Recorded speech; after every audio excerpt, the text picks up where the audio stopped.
listos para lo que es nuestra columna habitual de ambiente, cuidado del ambiente, con nuestra cuasi licenciada Tiziana Scotto. ¿Cómo están? Buen día. ¿Cómo está? ¿Todo bien, Tiziana? Todo bien. Disfrutando de este día. Exacto. Aparte, ayer estuve en el festival, así que fue una noche excelente. ¿Vos fuiste al AMPI? Sí, entré al AMPI. Sí. La verdad, muy linda noche, súper agradable. Y de paso también, para que hablemos un poco, hacemos un segundo miércoles hablando sobre residuos, que es lo que veníamos trabajando el miércoles pasado. Entonces tenemos como el segundo bloque. Sí. Y lo que habíamos quedado pendiente era ver cómo iba a quedar la costanera después del festival. Ayer me acordaba precisamente cuando iba haciendo el recorrido Peñero y me detuve para ir mirando exhaustivamente toda la costanera y la verdad que estaba impecable ayer. No sé esta mañana cómo habrá estado, pero evidentemente el trabajo que se iba haciendo día a día para mantenerla ha sido loable, porque ayer a primera hora de la noche era increíble cómo se veía. ¿Puedo meter la cuchara? Hola, sí, no la conozco. Sí. Hola, Diego. ¿Cómo anda?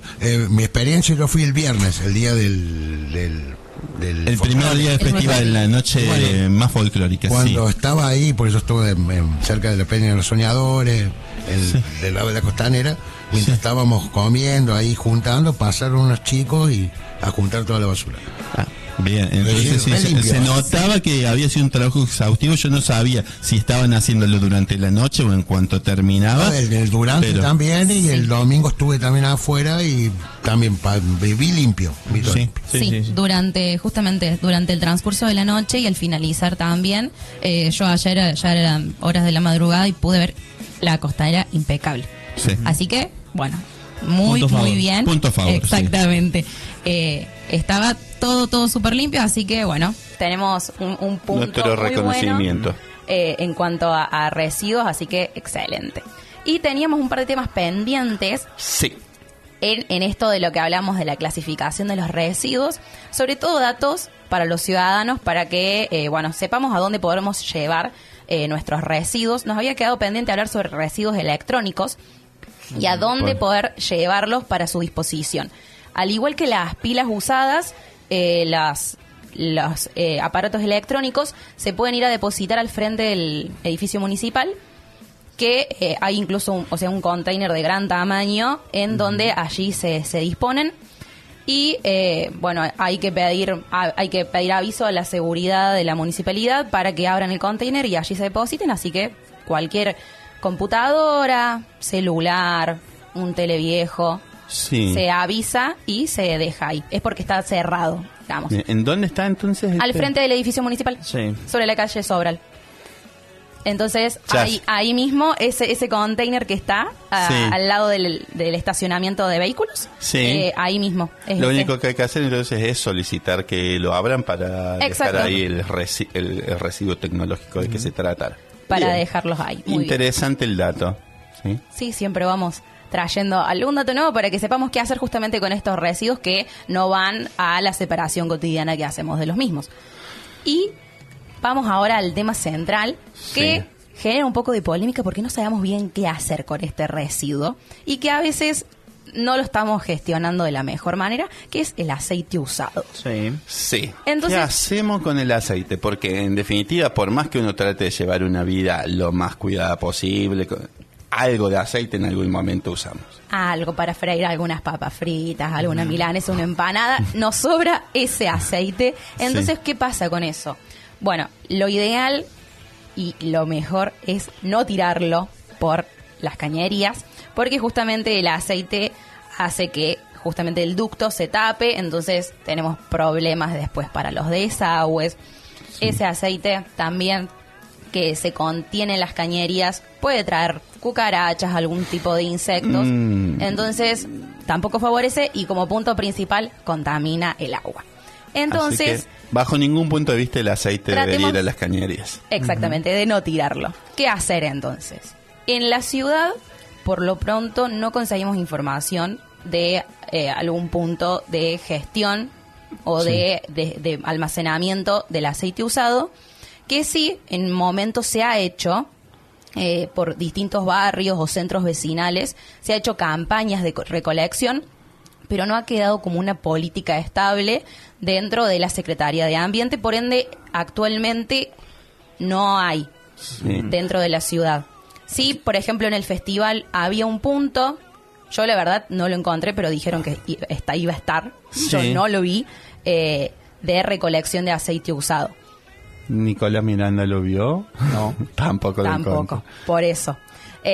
Entonces, bueno, por lo pronto, actualmente no estaría habiendo un lugar a donde llevarlo. Sí, nosotros lo queremos llevar como vecinos. Sí. Ahora, los grandes generadores de aceite, como los restaurantes, sí tienen su propia gestión por ley de ese aceite, porque manejan más cantidades de los mismos. Me imagino. Entonces, ahí tenemos empresas privadas que aparecen para esa recolección del aceite, pero porque es en grandes cantidades. Entonces, estas empresas traen los contenedores necesarios de mayor tamaño para que se deposite allí el aceite y luego se hace la recolección y el tratamiento correspondiente. Bien. Pero cuando hablamos de la generación que podemos hacer en nuestras casas, que es una pequeña cantidad, y la podemos ir acumulando, y sí, en la localidad vecina, en Villanueva, la cooperativa de agua potable y cloacas es la que lo hace. Entonces, podemos cruzarnos a la localidad vecina también y llevar nuestro aceite usado. Fantástico. ¿Y qué hacen después con toda esa cantidad de aceite? Porque está bien, uno lo lleva a un centro, pero si no se le da una finalidad, es lo mismo, estamos acumulando residuos en un lugar sin que se lo trate. Sí, la cooperativa tiene un convenio con la firma ambiental Corts SRL, que es de la localidad de Villa Carlos Paz. Y esta empresa trabaja en toda la provincia y es la encargada de esta recolección y del tratamiento. Esta empresa tiene justamente todo el servicio de la logística, de la recolección y obviamente una planta de tratamiento que lo que se hace con este aceite usado es transformarlo en biodiesel, o sea, un biocombustible. Que luego va a ser utilizado para un vehículo. Sí. ¿Y el biodiesel se puede usar 100% en un vehículo o tiene que estar mezclado con otro combustible? Actualmente en nuestro país tenemos un corte del combustible, digamos, con el biocombustible. O sea, hacemos esta mezcla del aproximadamente del 15-17%. ¿Sí? Estamos como en segundo lugar en Latinoamérica, después de Brasil, que tiene ya un corte del combustible alrededor del 25%. Bien, pero estamos entre los primeros de todos. Exactamente, entonces tenemos un buen avance dentro del país de lo que es la producción de biocombustible y el corte del biocombustible con el combustible tradicional, digamos, se aumenta el volumen fósiles, del combustible. Claro. Ahora pregunto. ¿Se ha llegado ya al 100% de biocombustible o no? O todos los países que tienen un corte, digamos... Y sí y no, por así decirlo. En realidad es una transición, digamos, completa utilizar biocombustibles que a veces no es posible porque tenés que generar ese biocombustible. Y el biocombustible lo generamos con materia prima, que en este caso, o sea, viene dependiendo si generamos biodiesel o bioetanol, va a venir del maíz, o sea, de cualquier otro grano, exactamente. Entonces, la producción, destinar toda nuestra producción para la generación de biodiesel y que dependamos 100% de biodiesel tampoco es lo recomendable. Digamos, cuando hablamos un poco, ya nos vamos de tema, pero igual esto está muy bueno. Cuando hablamos de la transición energética, no es lo ideal dejar de no consumir más lo que es fósiles, digamos, todos los combustibles fósiles y pasar a que sea todo energético, todo renovable. Porque volvemos a hacer lo mismo, o sea, es una dependencia 100% de otro tipo de energía. No va a haber más explotación de petróleo, pero vamos a depender 100% de la generación de biodiesel, de la generación de energía eólica. Vamos a tener que poner más parques eólicos, que igual también tienen algunos elementos negativos Es la realidad en cuanto a la espacialidad. En definitiva, creo que cualquier actividad que se pudiera implementar para generar energía, de alguna manera va a impactar en el ambiente. Exacto, no tenemos una forma de generación que no genere ningún tipo de impacto negativo. Entonces, en este caso, lo necesario como lo más eficiente para poder pensarlo es un equilibrio, digamos, entre estos tipos de energías. Entonces esa transición, cuando pensamos de esta transición energética, decís, bueno, hay muchísimas formas y lo que es poder pensarlo es a ese equilibrio, a ese punto medio para que la matriz energética de nuestro país, en este caso, sea diversificada. Por si tenemos en algún momento alguna problemática con alguna fuente, tenemos otras, ¿sí? Entonces, eso es un poco de lo que hablamos en esta cuestión de depender 100% de uno o del otro. Bien. Pero teóricamente se podría, o sea, si alguien quisiera hacer, yo no digo ya que por ley se implementara, pero si tomáramos un bidón de biocombustible, ¿podríamos hacer funcionar un vehículo? ¿Sí? O sí tiene que haber un corte para que funcione. Necesitaríamos un ingeniero mecánico para que no decir una respuesta y que me quieran tirar con un corcho. Vamos a consultar con algún ingeniero mecánico, entonces sí.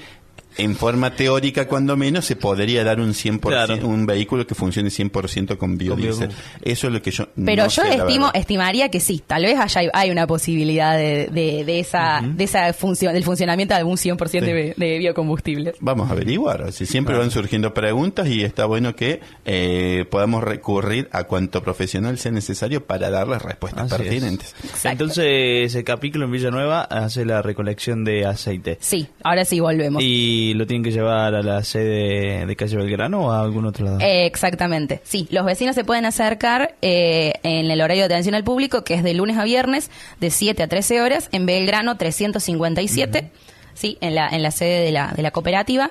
¿Y qué se tiene que hacer con el aceite? Lo tenemos que dejar enfriar y, en lo posible, filtrarlo, colarlo para sacarle los restos que puedan llegar a tener de comida, ¿sí? Para que quede solamente el aceite. Y lo envasamos en una botella simplemente, bien cerrada, y ya está. Llevamos nuestro aceite usado a la cooperativa y de ahí sigue el proceso. Y si no podemos ir a la cooperativa, ¿hay alguna alternativa? No sé, hay mucha gente que es creativa y a la que le gusta hacer arte o alguna actividad, ¿sí? ¿Hay alguna alternativa para trabajar nosotros en forma domiciliaria con el aceite? Exacto, ahí ya nos ponemos justamente un poco más creativos. Pero sí, si quisiésemos hacer uso de ese aceite para crear algo, tenemos la posibilidad de hacer velas o de hacer jabones. Justamente usamos ese aceite. En el caso de las velas, la verdad fue súper sencillo, vi cómo hacerlas. Agarramos simplemente un frasquito, le ponemos un alambre que sirva de soporte del pabilo, por así decirlo, un hilo de algodón y le ponemos el aceite con una esencia aromática y ya está. Porque simplemente se funcionaría como una especie de difusor. Sí. Y el aceite al calentarse reacciona como la cera. Sí. Entonces, bueno, ya ahí tenemos una vela casera súper sencilla. Mira. Bien. Ya el jabón requiere de un trabajo, elementos y un poco más de cuidado. Sí. Porque tiene que trabajarse con soda cáustica, agua, el aceite y aceites esenciales para darle aroma. El famoso proceso de saponificación. Exactamente. Que tantas veces vimos en química. Sí. Exactamente. Entonces, justamente como trabajamos con soda cáustica y puede ser corrosiva, necesitamos elementos de protección personal para trabajar. Pero se hacen mucho, incluso en las ferias que se hacen acá en la ciudad, en la feria de artesanos, muchos emprendedores venden jabones y son artesanales, lo hacen ellos mismos, entonces es posible hacerlos. Hay un montón de videos por todos lados que explican el paso a paso. Así que si quisiésemos hacer uso de nuestro propio aceite en nuestra casa, lo podemos hacer también. Pero qué bien. Muy bien. O sea, vamos a tener que aprender a hacer jabones porque la verdad que vi el proceso en algún momento y nunca hice la práctica. Bien. Tiziana, ¿algo más con alguno de los residuos tecnológicos? No tecnológicos, residuos en general. ¿Cómo tratarlos?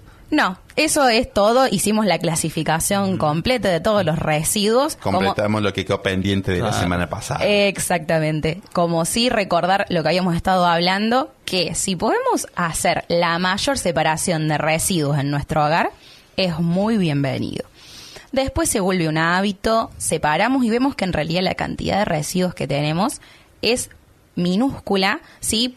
Podemos hacer la separación y llevarnos una parte a reciclaje, la parte orgánica a hacer un compost en nuestra casa, para la huerta, comprar o una compostera si no tenemos patio. Sí. Y separar y hacer esta utilización de los residuos, este reciclaje, reutilización, es sumamente beneficioso y también recordar que el mejor residuo es el que no se genera.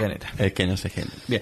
Yo te voy a pedir que nos averigües para la semana que viene porque no creo que sepas el número. ¿Qué cantidad de residuos producimos por persona en Argentina y en Villa María en particular? En Argentina creo que sí. Lo de por persona lo habíamos hablado la semana pasada, que era 1,15 kilos por día por persona. Día. Eso es en Argentina. Sí, y en Villa Ahora María, el dato claro. en Villa María no lo tengo, pero lo podemos averiguar. Sí. Sí, porque me queda esa duda. Villa María me da la impresión de que debe estar un poquito por arriba. ¿Por arriba? De la media. Me da esa impresión. Puede ser, sí. En fin. Tiziana, muchísimas gracias entonces por este espacio, por esta colaboración. Como siempre es un placer poder encontrar estos ratos en los que podemos centrarnos un poquito en el cuidado del ambiente. Muchísimas gracias a ustedes por el espacio. Nos vemos el próximo miércoles. Nos vemos el próximo miércoles y todavía no vas a ser licenciada el próximo miércoles. Ay, no, imaginamos. todavía no, pero ya falta poco. Pero falta poquito. Muy bien. Listo, entonces, muchísimas gracias. Esta fue Tiziana Scotto,